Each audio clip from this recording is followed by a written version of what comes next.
Hello friends, आप सभी का एक बार फिर से स्वागत है। आज की वीडियो में हम साइंस के कुछ इम्पॉर्टेंट क्वेश्चन देखने वाले हैं जो कि आपके आगे आने वाले सभी एग्जाम्स के लिए महत्वपूर्ण है। खासकर प्रयोगशाला परिचालक के लिए तो बहुत ही ज़्यादा इम्पॉर्टेंट है, क्योंकि इस परीक्षा में जो है केवल 60 नंबर के क्वेश्चन विज्ञान से ही पूछे जाएंगे। तो वीडियो को शुरू से लेकर लास्ट तक देखें, और यदि वीडियो अच्छा लगता है तो प्लीज़ वीडियो को लाइक, शेयर और सब्सक्राइब किया करें। चलिए स्टार्ट करते हैं आज का पहला क्वेश्चन। दूरसंचार के लिए प्रयुक्त तरंगें हैं। ए दृश्य प्रकाश, बी इंफ्रारेड, सी अल्ट्रावायलेट और डी है माइक्रोवेव। तो इस क्वेश्चन का सही आंसर क्या हो जाएगा? Option number D, microwave. ठीक है, दूरसंचार के लिए जो प्रयुक्त तरंग है वो माइक्रोवेव है। देखते हैं अगला क्वेश्चन। टेलीविजन दर्शक डिश एंटीना का प्रयोग करते हैं तो बरसात में सिग्नल नहीं मिलने का कारण क्या है? ए एंटीना छोटे होते हैं, बी वर्षा की बूंदें रेडियो तरंगों की ऊर्जा अवशोषित करती हैं, सी वर्षा की बूंदें रेडियो तरंगों की ऊर्जा की मूल दिशा को विचलित करती हैं, और डी है उपरोक्त सभी। तो इसका सही आंसर क्या हो जाएगा? ऑप्शन नंबर डी, उपरोक्त सभी जो है सही है। ठीक है, टेलीविजन दर्शक जो डिश एंटीना का प्रयोग करते हैं वो जो है बरसात में सिग्नल नहीं मिल पाता उन लोगों, क्योंकि एंटीना छोटा होता है, और वर्षा की जो बूंदें होती है वो रेडियो की तरंगों की ऊर्जा को अवशोषित कर लेती हैं। ठीक है, और इसके अतिरिक्त जो है वर्षा की बूंदें रेडियो तरंगों की ऊर्जा की जो मूल दिशा होती है उसको चेंज कर देते हैं। ठीक है ना, इसलिए जो है डिश एंटीना का प्रयोग करने वाले बरसात के दिनों में सिग्नल नहीं मिलने का कारण है। ठीक है, देखते हैं अगला क्वेश्चन। एफएम प्रसारण सेवा में प्रयुक्त होने वाली आवृत्ति बैंड का परास होता है।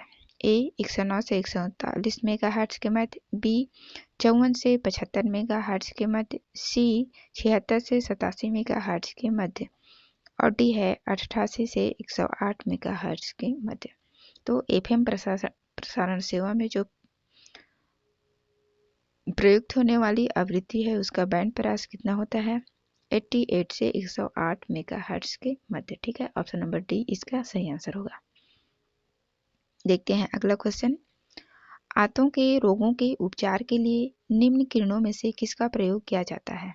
ए x Kiran, be alpha Kiran, C beta किरण, और डी है इनमें से कोई नहीं। तो इसका सही आंसर क्या हो जाएगा? ऑप्शन नंबर ए, एक्स किरण। ठीक है, आंतों के रोगों के उपचार के लिए जो है एक्स किरण का प्रयोग किया जाता है। देखते हैं अगला क्वेश्चन। ध्वनि का वेग अधिकतम होता है। ए वायु में, बी द्रव में, सी धातु में, और डी है निर्वात में। तो ध्वनि का जो वेग सबसे अधिक होता है वो किस में होता है? धातु में। ठीक है, ऑप्शन नंबर सी। देखते हैं अगला क्वेश्चन। ध्वनि तरंगे किस में चल सकती हैं? ए निर्वात में चल सकती हैं, बी केवल ठोस माध्यम में चल सकती है, सी केवल गैसों में चल सकती है, और डी है ठोस तथा गैस दोनों माध्यमों में चल सकती है। तो इस क्वेश्चन का सही आंसर क्या हो जाएगा? ऑप्शन नंबर डी, ठोस तथा गैस दोनों माध्यमों में चल सकती है ध्वनि तरंगे। ठीक है, केवल निर्वात में नहीं चल सकती। देखते हैं अगला क्वेश्चन।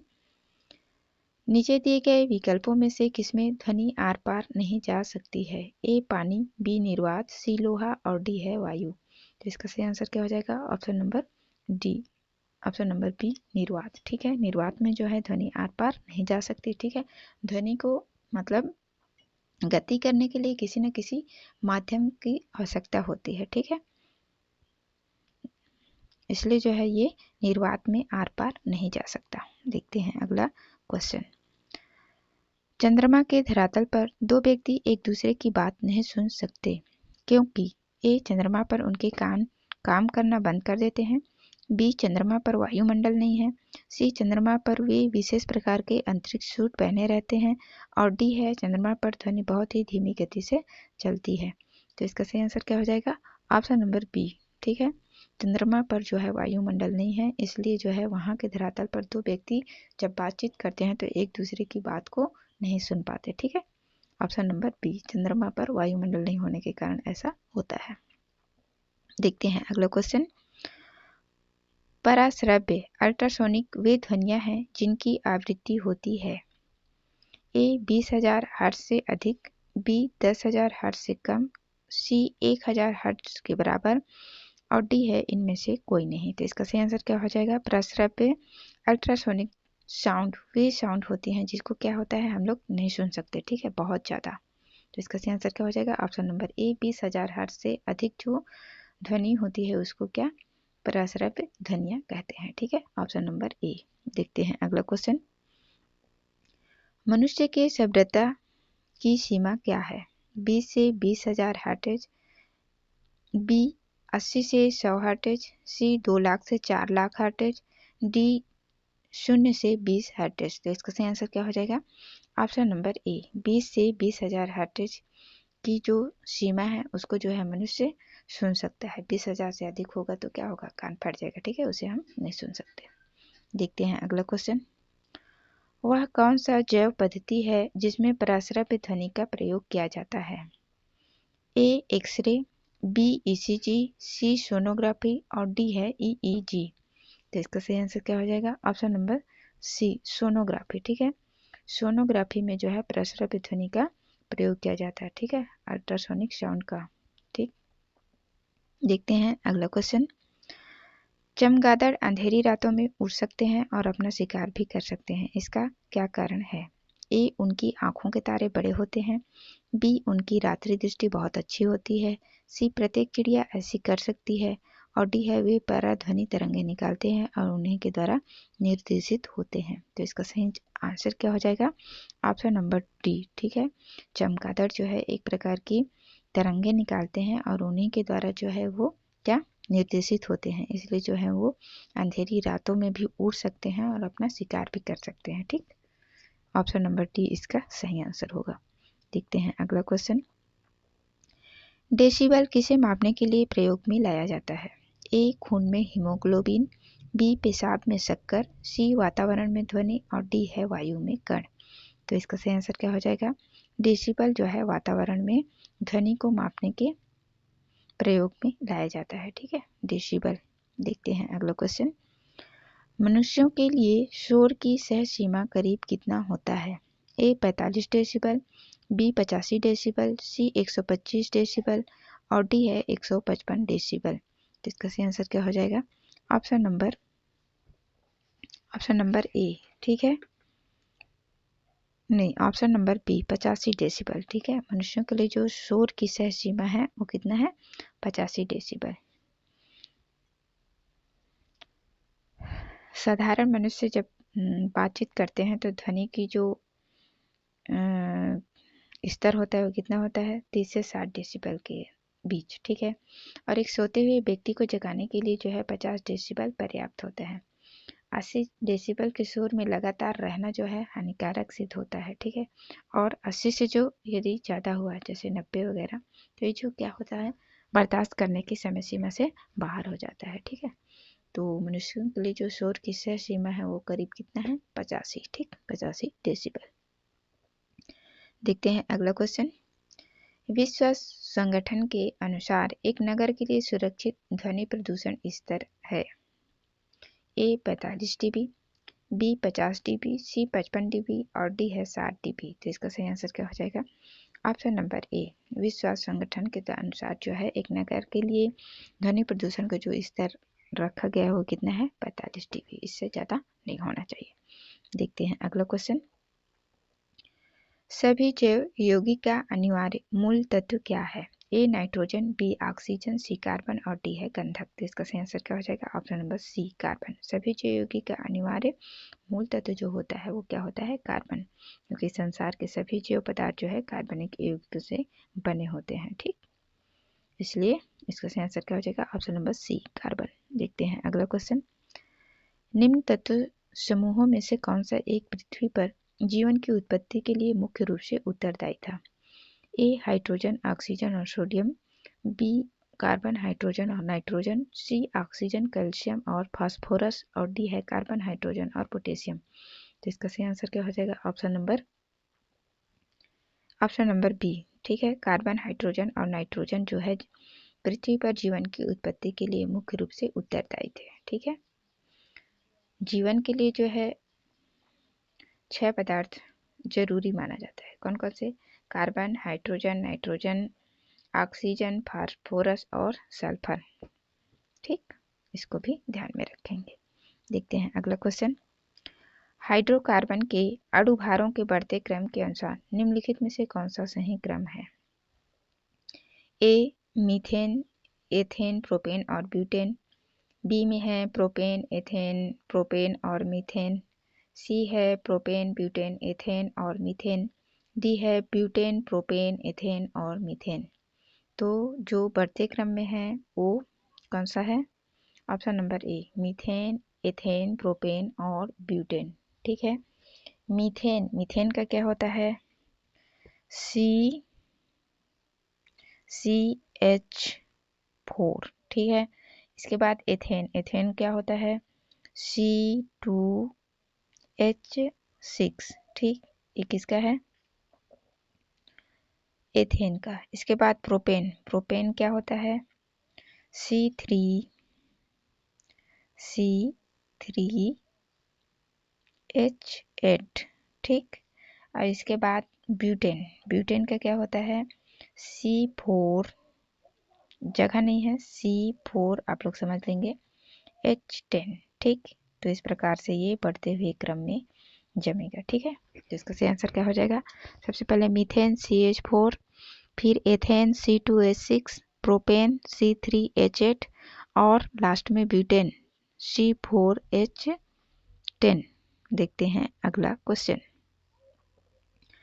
मस्टर्ड गैस का उपयोग कहाँ किया जाता है? ए ईंधन गैस के रूप में, बी रासायनिक युद्ध में, सी सरसों के तेल के स्रोत के रूप में और डी है निर्गंधीकरण के रूप में। तो मस्टर्ड गैस का उपयोग कहाँ किया जाता है? रासायनिक आयुध में। ठीक है, यह जो है एक जहरीली गैस है। ठीक है, इसका प्रयोग सबसे पहले कहाँ? प्रथम विश्व युद्ध में किया गया था। ठीक है, मस्टर्ड गैस रासायनिक युद्ध में। देखते हैं अगला क्वेश्चन। सिगरेट लाइटर में निम्नलिखित में से कौन सी गैस प्रयुक्त होती है? ए ब्यूटेन, बी मीथेन, सी प्रोपेन और डी है रेडॉन। तो इसका सही आंसर क्या हो जाएगा?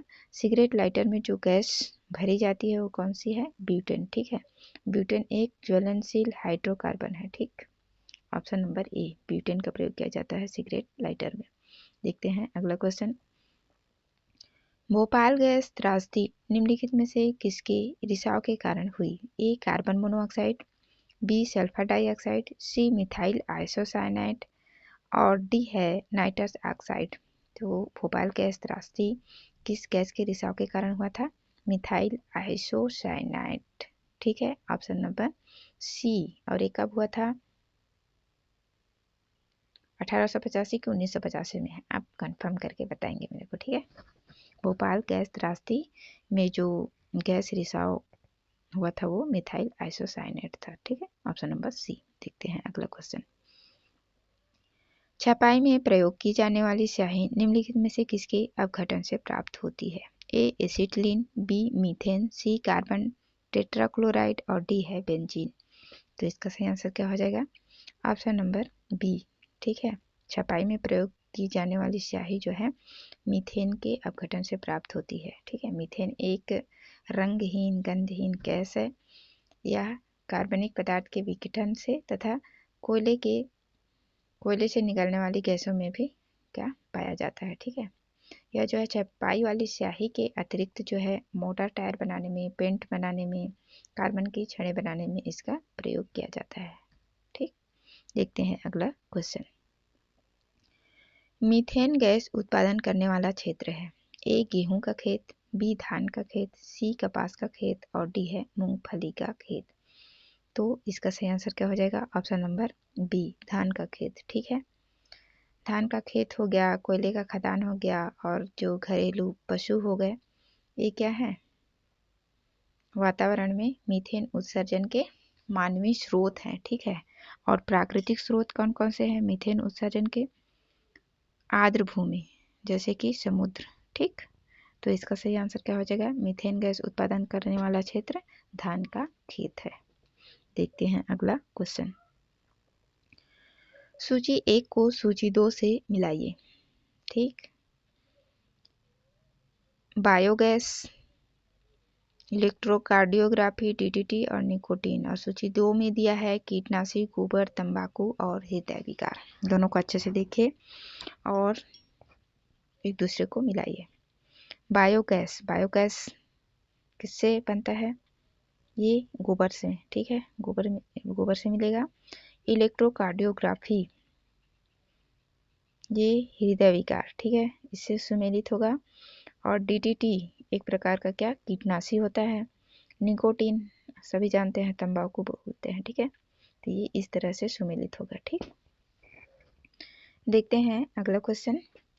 निम्नलिखित में से कौन सा रसायन फल पकाने के लिए प्रयोग में लाया जाता है? A sodium chloride, B calcium carbide, C potassium chloride और डी है इनमें से कोई नहीं। तो इसका सही आंसर क्या हो जाएगा? Option number B, calcium carbide का प्रयोग जो है फल पकाने के प्रयोग में किया जाता है। ठीक है, ये जो है एसिटिलीन के एजेंट के रूप में कार्य करता है, इसलिए इसका प्रयोग जो है फल पकाने के लिए किया जाता है। देखते हैं अगला क्वेश्चन। निम्नलिखित गैस मिश्रण में से किस गैस का प्रयोग जो है गैस वेल्डिंग के लिए प्रयोग में किया जाता है? ए एसिटिलीन तथा हाइड्रोजन, बी ऑक्सीजन तथा एसिटिलीन, सी हाइड्रोजन और ऑक्सीजन और डी है हाइड्रोजन तथा हीलियम। तो इसका सही आंसर क्या हो जाएगा? ऑप्शन नंबर बी, ठीक है, ऑक्सीजन और एसिटिलीन गैस के मिश्रण को जो है गैस वेल्डिंग करने में प्रयोग किया जाता है। देखते हैं अगला क्वेश्चन। निम्नलिखित में से कौन सही सुमेलित नहीं है? जो सही सुमेलित नहीं है उसको बताना है। ठीक है, ए है फ्लोरीन युक्त कार्बनिक यौगिक, बी शुष्क बर्फ, ठोस कार्बन डाइऑक्साइड, सी कीरोटीन मानव त्वचा की बाहरी परत में पाया जाने वाला प्रोटीन और डी है मस्टर्ड गैस रासायनिक युद्ध में प्रयुक्त होने वाला विषैला द्रव। तो यहाँ क्वेश्चन को सही से पढ़ेंगे, क्या बोला है? जो सही सुमेलित नहीं है उसको बताना है, ठीक है ना। तो शुष्क बर्फ, ठोस कार्बन डाइऑक्साइड, ये तो सही है। ठीक, शुष्क बर्फ को ठोस कार्बन डाइऑक्साइड बोलते हैं। कीरोटीन मानव त्वचा की बाहरी परत में पाया जाने वाला प्रोटीन, ये भी सही है। मस्टर्ड गैस रासायनिक युद्ध में प्रयुक्त होने वाला विषैला द्रव, ये भी सही है। ठीक, तो बचा क्या? फुलरेंस, यही गलत है। ठीक है, तो इसका सही आंसर क्या हो जाएगा? यही होगा। ठीक, ऑप्शन नंबर ए। देखते हैं अगला क्वेश्चन। बेंजीन के लिए निम्न में से कौन सा कथन सत्य है? ए इसमें 6 सिग्मा और 6 पाई बंद होते हैं, बी इसमें 12 सिग्मा और 6 पाई बंद होते हैं, सी इसमें 12 सिग्मा और 3 पाई बंद होते हैं और डी है इसमें 6 सिग्मा और 3 पाई बंद होते हैं। तो इसका सही आंसर क्या हो जाएगा? ऑप्शन नंबर सी, इसमें 12 सिग्मा और 3 पाई बंद होते हैं। ठीक है, बेंजीन में। ठीक, ऑप्शन नंबर सी। देखते हैं अगला क्वेश्चन।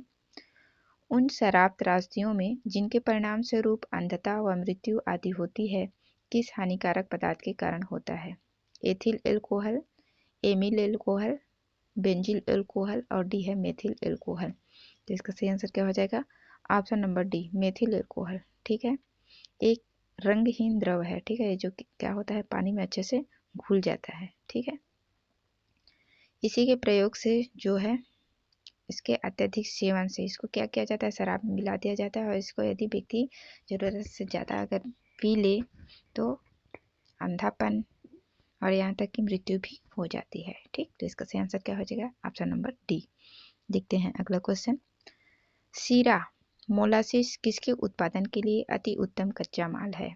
ए ग्लिसरीन, बी यूरिया, सी एल्कोहल और डी है पैराफिन। तो इसका सही आंसर क्या हो जाएगा? ऑप्शन नंबर सी, एल्कोहल के लिए। ठीक है, सीरा मोलासिस एल्कोहल उत्पादन के लिए कच्चा माल है। ठीक है, देखते हैं अगला क्वेश्चन। मानव शरीर में पाचन का अधिकांश भाग किस अंग में संपन्न होता है? ए पैंक्रियास, बी बड़ी आंत, सी छोटी आंत और डी है अमाशय। तो इसका सही आंसर क्या हो जाएगा? ऑप्शन नंबर सी, छोटी आंत। ठीक है, मानव शरीर में पाचन का जो कार्य होता है वो मुंह से ही स्टार्ट हो जाता है और ये सबसे ज़्यादा जो इसमें जिस अंग का यूज किया जाता है पाचन में वो किसका होता है? छोटी आंत का। ठीक, ऑप्शन नंबर सी। देखते हैं अगला क्वेश्चन। लार निम्न में से किसके पाचन में सहयोग करती है? ए स्टार्च, बी प्रोटीन, सी रेसे और डी है वसा। तो इसका सही आंसर क्या हो जाएगा? ऑप्शन नंबर ए। ठीक है, स्टार्च के पाचन में। ठीक, देखते हैं अगला क्वेश्चन। एंजाइम मूलतः क्या है? ए वसा, बी शर्करा, सी प्रोटीन और डी है विटामिन। तो एंजाइम क्या होता है? ये क्वेश्चन जो है कई बार पूछा गया है, ठीक है ना, 5 से 6 बार जो है परीक्षा में पूछा जा चुका है, बहुत ही इंपॉर्टेंट है। एंजाइम क्या है, क्या होते हैं? प्रोटीन होते हैं, ठीक है ना, ऑप्शन नंबर सी, प्रोटीन होते हैं जिसका निर्माण जो है नाइट्रोजनी पदार्थों या अमीनो अम्ल के संश्लेषण के द्वारा होता है। बस इतना याद रखिए कि एंजाइम एक प्रकार का क्या प्रोटीन है, ठीक, ऑप्शन नंबर सी। देखते हैं अगला क्वेश्चन। निम्नलिखित में से किस एक की उत्पत्ति यकृत लीवर का कार्य है? ए लाइपेज, बी यूरिया, सी श्लेष्मा और डी है हाइड्रोक्लोरिक अम्ल। तो इसका सही आंसर क्या हो जाएगा? ऑप्शन नंबर बी यूरिया, ठीक है। यूरिया की उत्पत्ति जो है लीवर का एक प्रमुख कार्य है, ठीक है। लीवर क्या होता है? मानव शरीर की सबसे बड़ी ग्रंथि है, ठीक है। इसका मुख्य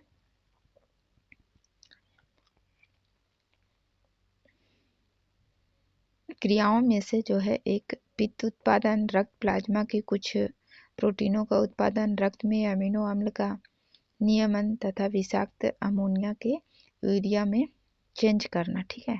तो इसका क्या हो गया? ये क्या करते हैं? अमोनिया को यूरिया में चेंज करता है, ठीक। तो इसका सही आंसर क्या हो जाएगा? ऑप्शन नंबर बी, लीवर का एक प्रमुख कार्य है यूरिया। देखते हैं अगला क्वेश्चन। लिपिड्स का पाचन निम्नलिखित में से किसकी उपस्थिति में होता है? ए पित्त अम्ल, बी लाइपेज, सी पेप्सिन और डी है ए और बी दोनों। तो लिपिड्स का पाचन जो है पित्त अम्ल और लाइपेज ए और बी दोनों की उपस्थिति में होता है, ठीक है, ऑप्शन नंबर डी। देखते हैं अगला क्वेश्चन। मानव तंत्र में निम्नलिखित में से कौन सी एक पाचक एंजाइम नहीं है? A trypsin, B gastrin, D ptyalin और डी है पेप्सिन। तो इसका सही आंसर क्या हो जाएगा? Option number B gastrin. Gastrin जो है एक पाचक एंजाइम नहीं है, ठीक है। बाकी A C D trypsin, ptyalin, pepsin ये पाचक एंजाइम है, ठीक। देखते हैं अगला क्वेश्चन। निम्नलिखित में से कौन सा लार की सहायता से पच जाता है? ए प्रोटीन, बी स्टार्च, सी रेसे और डी है इनमें से कोई नहीं। तो इसका सही आंसर क्या हो जाएगा? ऑप्शन नंबर बी स्टार्च, ठीक है। लार में उपस्थित एमाइलेज एंजाइम स्टार्च को शर्करा में तोड़कर इसका पाचन करता है, ठीक है, पाचन में सहायता करता है। तो इसका सही आंसर क्या हो जाएगा? Option number B starch. देखते हैं अगला क्वेश्चन। यकृत और मांसपेशियों में ऊर्जा किस रूप में जमा होती है? ए कार्बोहाइड्रेट के रूप में, बी वसा के रूप में, सी प्रोटीन के रूप में और डी है ग्लाइकोजन के रूप में। तो इसका सही आंसर क्या हो जाएगा? ऑप्शन नंबर डी ग्लाइकोजन के रूप में जो है लीवर और मांसपेशियों में ऊर्जा जमा होती है, ठीक है, ऑप्शन नंबर डी ग्लाइकोजन के रूप में। देखते हैं अगला क्वेश्चन। मानव शरीर की सबसे बड़ी ग्रंथि कौन सी है? ए यकृत लीवर, बी अग्नाशय, सी ऑटो ग्रंथि और डी है अमाशय। जिसका सही आंसर क्या हो जाएगा? Option number A liver. Liver, ठीक है, मानव शरीर की सबसे बड़ी ग्रंथि होती है, ठीक है। यह जो है लगभग कितना 15 से 22 सेंटीमीटर लंबा और चौड़ा होता है और इसका भार जो है 1.5 किलोग्राम के आसपास होता है, ठीक। सबसे बड़ी ग्रंथि लीवर 15 से 22 सेंटीमीटर लंबा और चौड़ा, ठीक, और 1.5 kg इसका भार होता है, ठीक। ये सबसे बड़ी ग्रंथि है मानव शरीर की। देखते हैं अगला क्वेश्चन। पित्ताशय में उपस्थित पत्थर निम्न में से किसके पाचन को प्रभावित करता है? ए प्रोटीन का, बी वसा का, सी कार्बोहाइड्रेट का और डी है न्यूक्लिक अम्ल का। तो इसका सही आंसर क्या हो जाएगा? पित्ताशय में उपस्थित पत्थर, जिसको पथरी भी बोलते हैं, ठीक है ना, क्या करता है? वसा युक्त भोजन के पाचन में समस्या उत्पन्न करती है, ठीक है। पित्ताशय में उपस्थित निम्न में से किसके पाचन को प्रभावित करता है? वसा का, ठीक है ना। वसा को क्या ये पचा नहीं पाता है। ठीक है, ऑप्शन नंबर बी इसका सही आंसर होगा। देखते हैं अगला क्वेश्चन। निम्नलिखित में से कौन सा एंजाइम प्रोटीनों को एमिनो अम्लों में विघटित करता है? ए पिप्सिन, बी लैक्टेस, सी यूरियस और डी है जाइमेस। तो इसका सही आंसर क्या हो जाएगा? ऑप्शन नंबर ए पेप्सिन। ठीक है, पेप्सिन एक प्रकार का एंजाइम है जो प्रोटीनों को एमिनो अम्ल में परिवर्तित कर देता है। ठीक, ऑप्शन नंबर ए पेप्सिन प्रोटीन को एमिनो अम्ल में बदलता है। देखते हैं अगला क्वेश्चन। सूची 1 को सूची 2 से सही सही मिलाइए। ठीक है, इधर जो है एंजाइम दिया हुआ है टाइलिन, पेप्सिन, रेनिन, ऑक्सीटोसिन, और इन लोगों का कार्य क्या क्या होता है इसके बारे में दूसरी सूची में दिया हुआ है। तो इसको सही सही आप लोगों को मिलाना है। तो क्या होगा टाइलिन क्या करता है? स्टार्च को पचाता है, तो ये ऐसे हो जाएगा। पेप्सिन क्या है? प्रोटीन को पचाता है। ठीक, रेनिन क्या होता है? रक्त में एंजीओटेंसिनोजेन को एंटीओक्सीडेंट में बदलता है, ये ऐसे हो जाएगा। ठीक है, और ऑक्सीटोसिन ये पेशियों में सिकुड़न को प्रेरित करता है, ये इसी से मिलेगा। ठीक, तो इस तरह से ये मिलेंगे। देखते हैं अगला क्वेश्चन। सूची 1 को सूची 2 से सुमेलित करिए। सूची 1 और सूची 2 को मिलाना है। विटामिन, एंजाइम, हार्मोन और प्रोटीन। ठीक है, क्या क्या है इसके बारे में बताना। विटामिन क्या होता है? ये केरोटीन होता है। एंजाइम पेप्सिन, हार्मोन प्रोजेस्टेरॉन और टेस्टोस्टेरोन, ये ऐसे हो जाएगा। ठीक है, और प्रोटीन ये ऐसे। ठीक, ये इस तरह से मिलेंगे। ठीक, देखते हैं अगला क्वेश्चन। निम्न में से कौन सा आहार मानव शरीर में नए ऊतकों की वृद्धि के लिए पोषक तत्व प्रदान करता है? ए फल, बी सब्जियां, सी पनीर और डी है मिठाई। तो इसका सही आंसर क्या हो जाएगा? Option number C paneer. ठीक है, मानव शरीर में नए ऊतकों की वृद्धि के लिए पोषक तत्व प्रदान करता है पनीर, वसा। देखते हैं अगला क्वेश्चन। फंक ने निम्नलिखित में से किसका आविष्कार किया था? ए विटामिन का, बी हार्मोन का, सी प्रोटीन का और डी है एंजाइम का। तो इसका सही आंसर क्या हो जाएगा? ऑप्शन नंबर ए फंक ने जो है विटामिन का आविष्कार किया था 1911-12 में। ठीक है, 1911-12 में। ठीक, तो ये थे आज के 45 क्वेश्चन, कुछ ज़्यादा ही लंबा हो गया। ठीक, वीडियो देखने के लिए आप सभी का बहुत बहुत धन्यवाद।